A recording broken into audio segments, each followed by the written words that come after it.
कहानी का शीर्षक है तुमको ना भूल पाएंगे। विनीता केरल के गांव में रहती थी। अपने भाई बहनों में सबसे छोटी थी।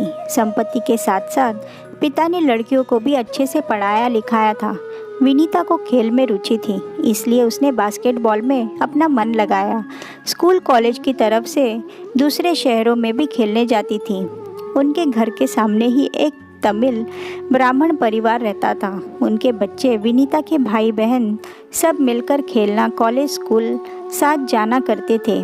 उस परिवार के बड़े बेटे विशाल को विनीता बहुत पसंद थी। वह कभी घर में रहती नहीं थी। जब कभी रहती थी वह उसे देखता रहता था। विनीता की 3 बहनों की शादी हो गई थी। उसकी एक बहन बैंक में, एक इंश्योरेंस कंपनी में, एक एयरलाइन में काम करती थी। विशाल को अब डर लगने लगा कि अब विनीता की शादी भी कर देंगे, इसलिए उसने पहले विनीता से पूछा कि उसकी क्या राय है।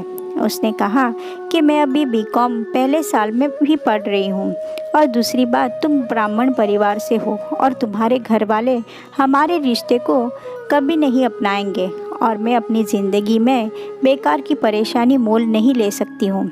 विनीता की बातों को सुनकर विशाल, एक बार और सोच लो विनीता, मैं तुमको कभी नहीं भूल पाऊंगा, तुम्हारे हाँ कहने का इंतज़ार करूंगा कहकर विदेश चला गया।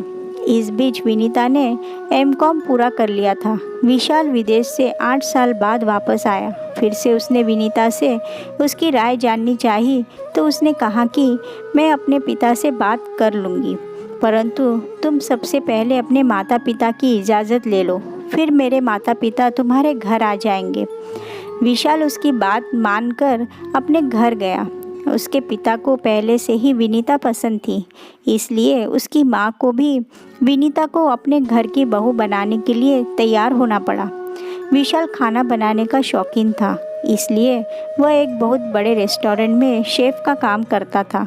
विनीता भी कंप्यूटर के कोर्स कर रही थी और उसके टूर्नामेंट से भी उसे फुर्सत नहीं थी।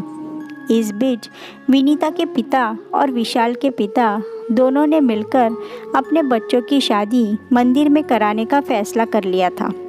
विशाल की माँ विनीता को पसंद नहीं करती थी, क्योंकि वे मांस खाने वाले लोग थे। अपने पति और बेटे के आगे उनकी एक न चली और उन्हें शादी के लिए हाँ करना पड़ा। विनीता की पढ़ाई पूरी होते ही दोनों परिवार के सदस्यों ने उनकी शादी मंदिर में थोड़े से लोगों के बीच करा दी थी। विनीता को शुरू में सास के जुल्मों को सहना पड़ता था, परंतु विशाल उसके सामने ढाल बनकर खड़ा हो जाता था। फिर उसने वहाँ से दूसरे शहर में अपना तबादला करा लिया। वहाँ पहुँचने के बाद दोनों सुकून की ज़िंदगी जीने लगे थे। विशाल हमेशा विनीता से कहता था कि मुझसे शादी के लिए हाँ करने में तुमने 10 साल लगा दिए थे, परंतु अंत में मेरी जीत हुई और हम दोनों की शादी हो गई। अब दोनों नौकरी करते हुए आराम की ज़िंदगी बिता रहे हैं।